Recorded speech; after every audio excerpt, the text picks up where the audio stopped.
Piedad Bonet es una destacada poeta colombiana, pero también es una estupenda narradora, e incluso ha escrito algunas obras de teatro. Pero es sin duda una de mis escritoras favoritas. Piedad estará en el Perú próximamente para participar en el High Festival Arequipa 2022. Ella participará el sábado 5 de noviembre a las 8 de la noche de una gala poética y al día siguiente, el domingo a las 11 de la mañana, conversará con Katia Adawi. Pero Piedad publicó el año pasado la estupenda novela ¿Qué hacer con estos pedazos? Una novela que trata sobre las complejas relaciones en el interior de las familias, pero también sobre aquellos momentos en el que uno desearía hacer cambios drásticos. Sobre esta novela conversé con Piedad y quiero compartir con ustedes dicha conversación.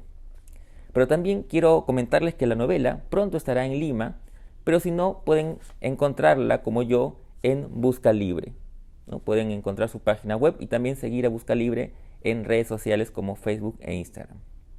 Ahora bien, sin más preámbulos, lo dejo con la entrevista a Piedad Bonet aquí en Letra Capital.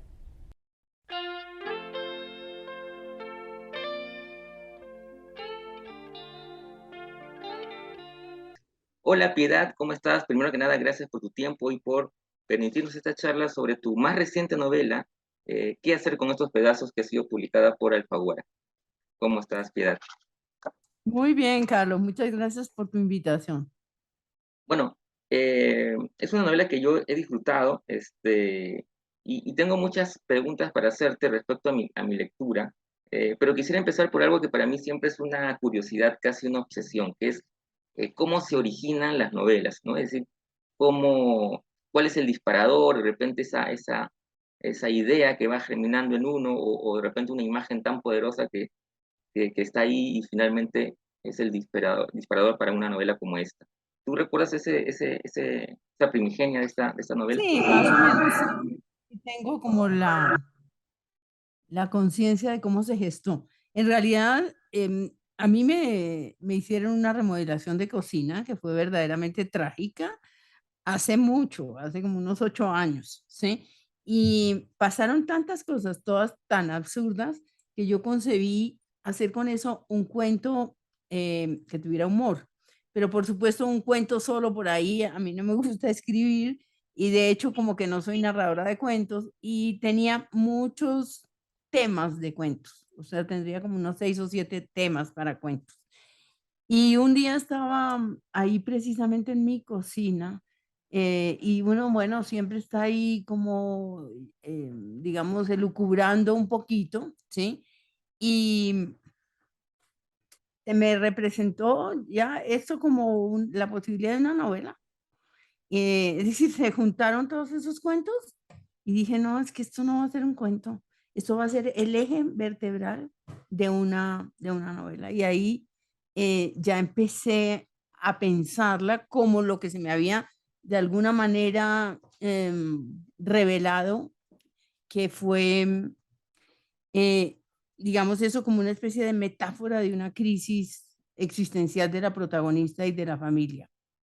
Ujú. Ahora que mencionas eso, pensaba claro, dos figuras que me parece que son las que articulan la novela, que tienen que ver con la crisis familiar, digamos, de una manera, las primeras líneas que hablan del desmoronamiento, ¿no? De, de Sí, una de la casa, casa. ¿no es cierto? Mm. Y también, ¿no? El tema de la cocina, que también me parece muy simbólico, ¿no? Por lo menos desde mi lectura, como esta necesidad de cambio que tiene la protagonista. Ujú. Así es, así es. Em, me ha interesado siempre mucho el tema de lo familiar, de las relaciones familiares, que son completamente contradictorias, pienso, ¿no? Hay mucha gente que, bueno, las vive idealmente, sin conflicto, alguna gente, pero yo creo que para la mayor parte de la gente son relaciones em, complejas. Eh, Primero porque es el prójimo que está más cercano. Y como decía Freud y como han repetido algunos, digamos, filósofos y psiquiatras contemporáneos, em, el otro es siempre un freno para uno mismo, es decir, es como su límite. Tú te debes a tu prójimo y eliges ser con el prójimo mejor o peor. Con los lazos familiares sucede que hay culpas y que hay obligaciones y que hay tensiones y hay también silencios, cosas que no se dicen.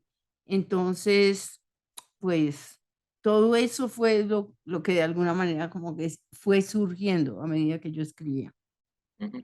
Claro, porque en la novela, digamos, Emilia, que es la protagonista, eh, pues obviamente tiene una relación complicada con el esposo, pero también con otros miembros de la familia, de hecho con la hija, tiene una relación también un poco tirante, con la hermana, que por momentos me caía antipática, ¿no? Y Es también muy con los... odiosa, la hermana es muy odiosa.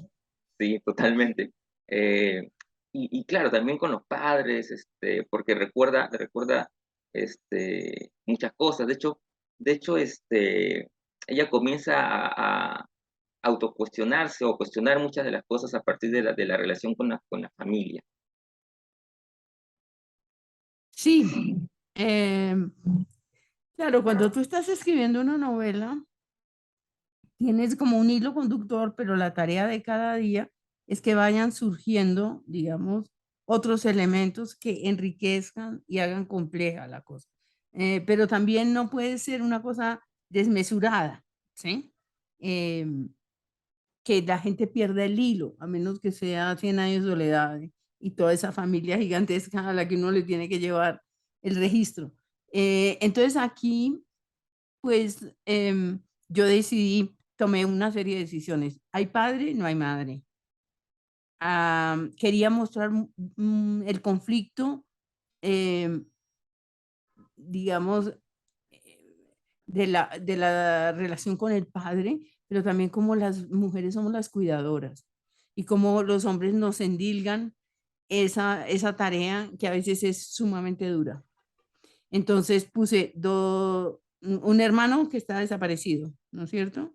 Y una hermana que se ocupa de todo. Y la protagonista Emilia, que está siempre como en conflicto consigo misma porque no logra, por la cuestión de trabajo, asumir la tarea de acompañamiento como debería ser.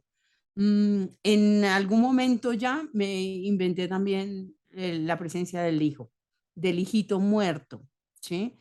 Del hijito muerto, porque tenía también que explicar, em, pues, que ese matrimonio está atravesado por cosas y por cosas que no se hablan, como por ejemplo la muerte de ese niño.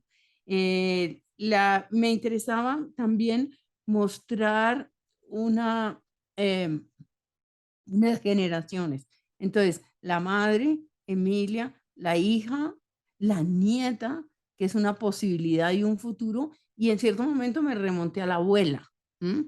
Entonces, yo creo que es una novela atravesada por el papel de las mujeres dentro de las familias, ¿sí? Y también los cambios generacionales, lo que era la abuela en relación con la madre y lo que es la madre en relación con Emilia y todo lo de atávico que queda en Emilia, a pesar de ser una mujer completamente contemporánea, con un mundo propio y todo eso, todo aquello de lo que no logra liberarse y separarse. Ahora, también en la novela hay, digamos, la mención de lo externo, de la crisis social, la crisis política, Mm. eh, que pensaba, de repente es una lectura equivocada, pero que de alguna manera ayudaba a acentuar más, digamos, esa crisis de afuera, ¿no? La crisis interna, incluso la crisis más íntima del personaje. Sí, son como resonancias de un conflicto, ¿no?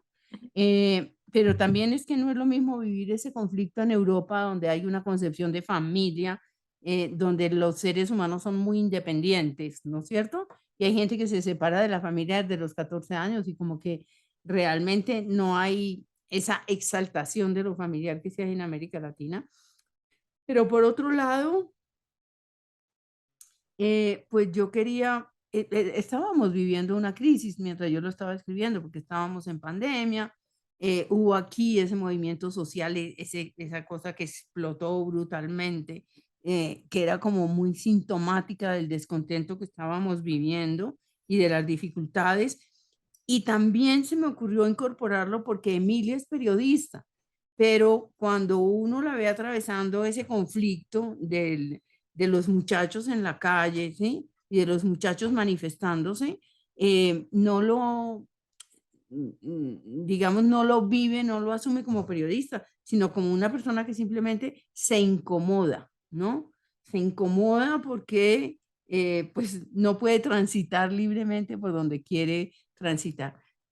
También ahí hablé de, hay una empleada del servicio, porque es un tema que me interesa mucho, porque muestra como todas las desigualdades, ¿no? Y el tema de la pequeña burguesía en relación con las otras clases y también como esa mujer no tiene ninguna conciencia social.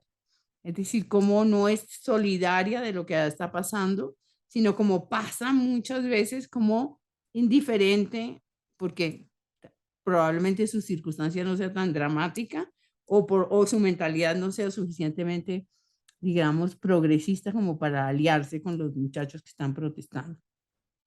Ujú. Ese juego de resonancias que mencionas entre, digamos, lo externo y lo interno, o lo íntimo, eh, también lo pensaba cuando pensaba en la estructura de la novela, eh, y en cómo, por un lado,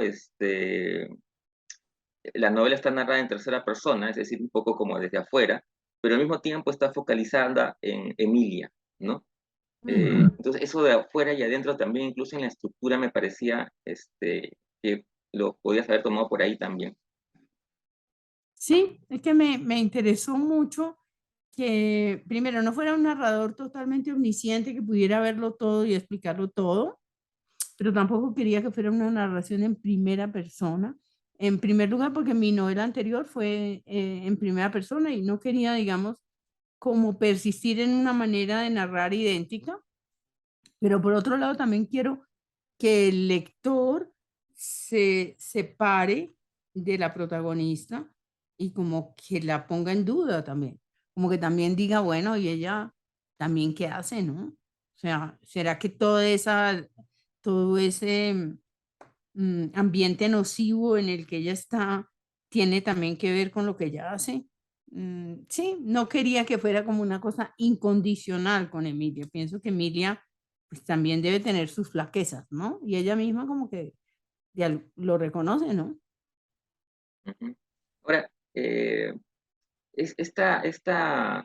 digamos, hay un momento, me parece, en la novela, no sé si sea así, pero eh, que de alguna, no sé si le lleva a Emilia a hacer, a cuestionarse o empezar a cuestionarse, pero sí, sí por lo menos es un momento en el que ella lo puede hacer, que es el viaje, ¿no? A raíz de lo del papá.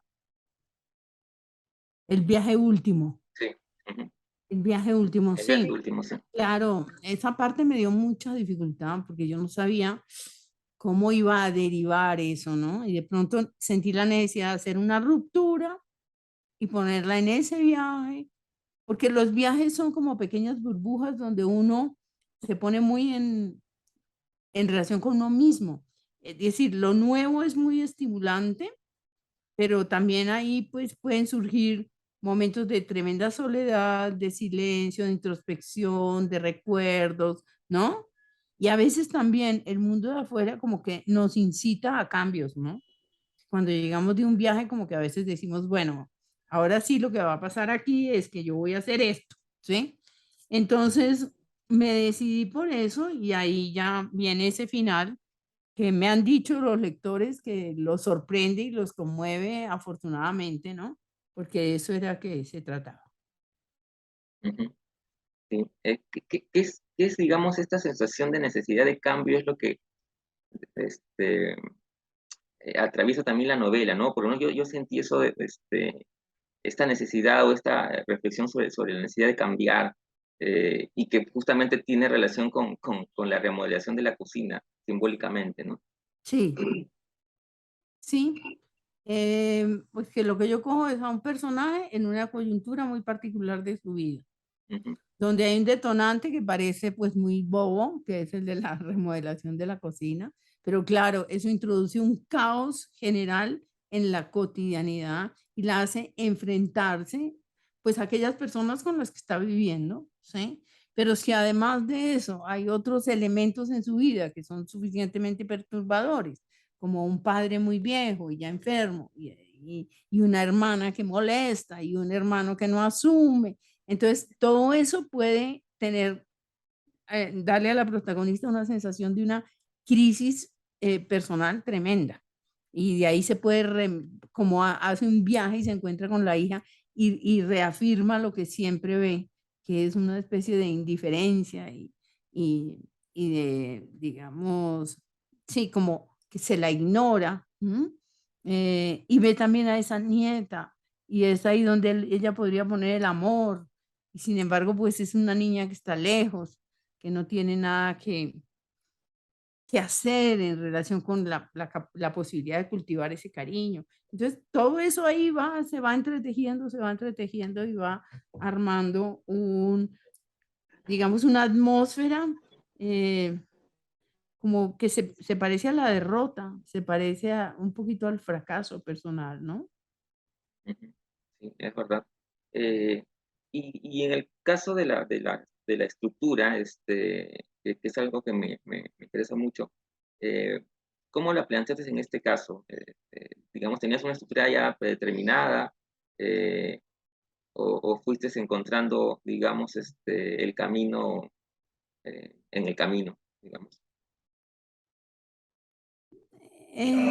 No, lo de una estructura determinada siempre me acompaña porque no me gusta arriesgarme a la búsqueda total allá adentro. Ujú, Es muy importante como el momento en que se empieza, ¿m? ¿Dónde comienzo? Lo que no sabía claramente era que ese iba a ser el final, ni tampoco que yo iba a hacer esa ruptura, digamos, porque tiene 2 capítulos, un capítulo muy pequeño, eso no, eso se me ocurrió después. Lo que sí siempre tengo muy claro es que no puedo hacer una cosa completamente lineal, porque eso es sumamente aburrido para el lector. Entonces, que hay que ir y venir. Y hay una cosa que determina un poco todo eso, que es el punto de vista. Entonces, el punto de vista mío era el de Emilia, entonces, que es un punto de vista cerrado. No puede ver más allá de lo que ve un ser humano. Esa limitación era de alguna manera también una manera de yo conducirme por ahí. Entonces, eso me pone a mí misma mis límites y me facilita de alguna manera la tarea. ujú.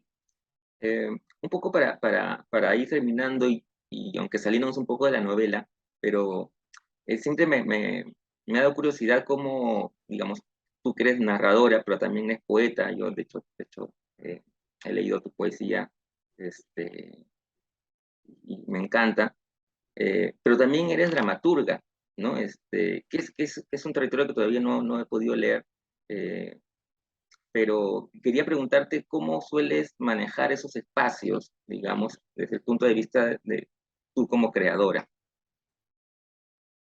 Bueno, yo comienzo como poeta y hago como una larga trayectoria de poeta y empiezan a reconocerme como poeta. De hecho, todos mis premios son en poesía, ¿sí?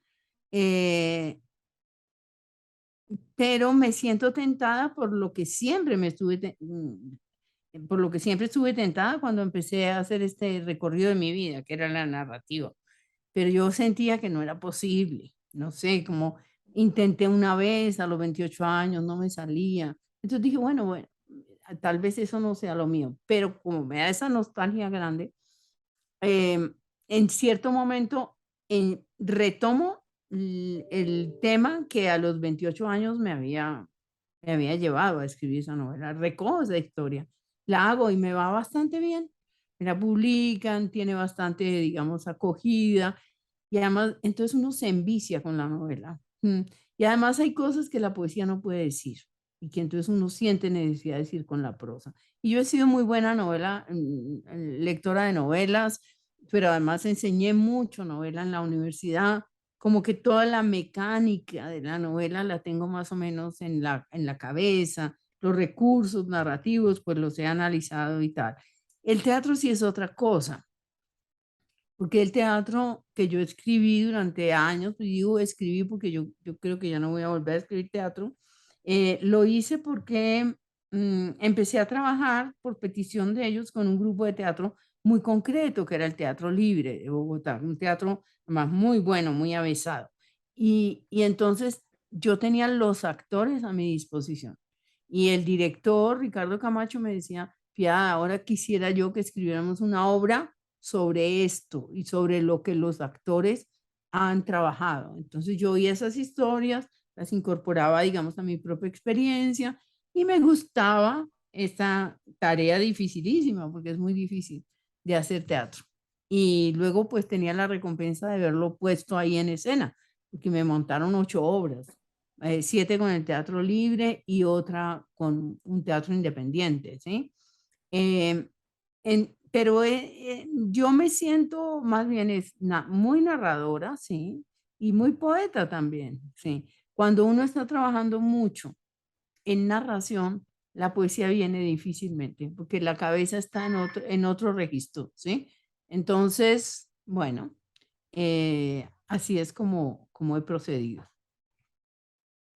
Muchas gracias, Piedad. Siempre es un placer conversar contigo.